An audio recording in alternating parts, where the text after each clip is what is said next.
ប្រៃធំមួយមានសត្វចាប់និងដំរីដណ្ដើមគ្នាធ្វើជាមេថ្ងៃមួយដំរីបបួចាប់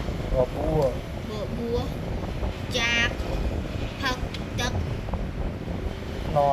ថ្នល់គ្នាបានបើអ្នក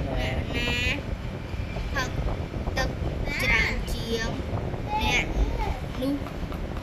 ជាអ្នកឈ្នះ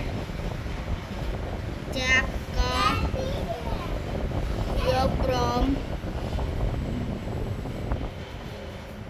ហើយ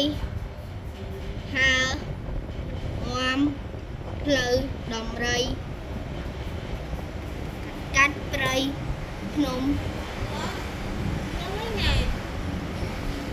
ទៅកាន់សមុទ្រពេលនោះផឹកពេលនោះទឹកសមុទ្រពេលនោះទឹកសមុទ្រកំពុង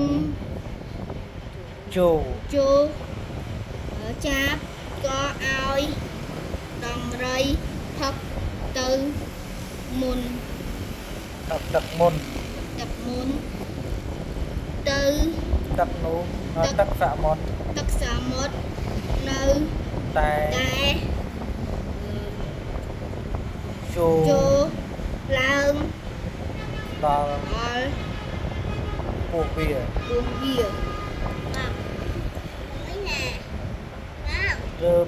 ទើបដំរី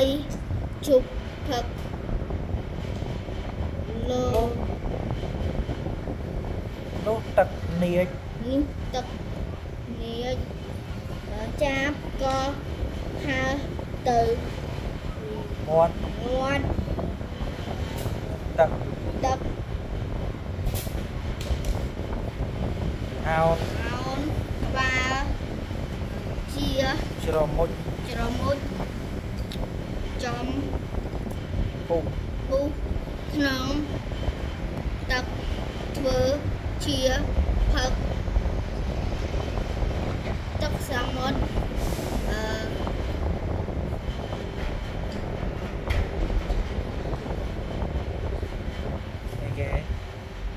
ចាប់ក៏ទឹកស្រក់ចុះចាប់ក៏លើបតាមទឹក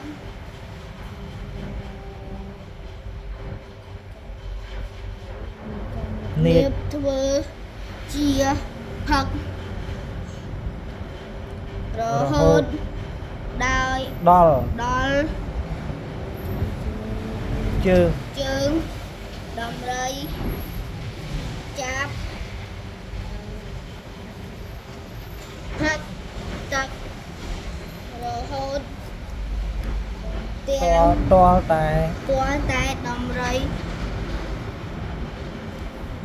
ខាត់តាមពីពេលនោះមកចាប់ក៏បានធ្វើជាមេដោយសារ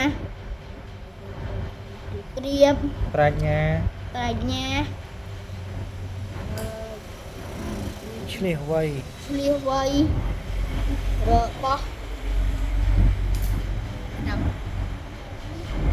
របស់អីរបស់វាដែលតែអត់អស់ផងណា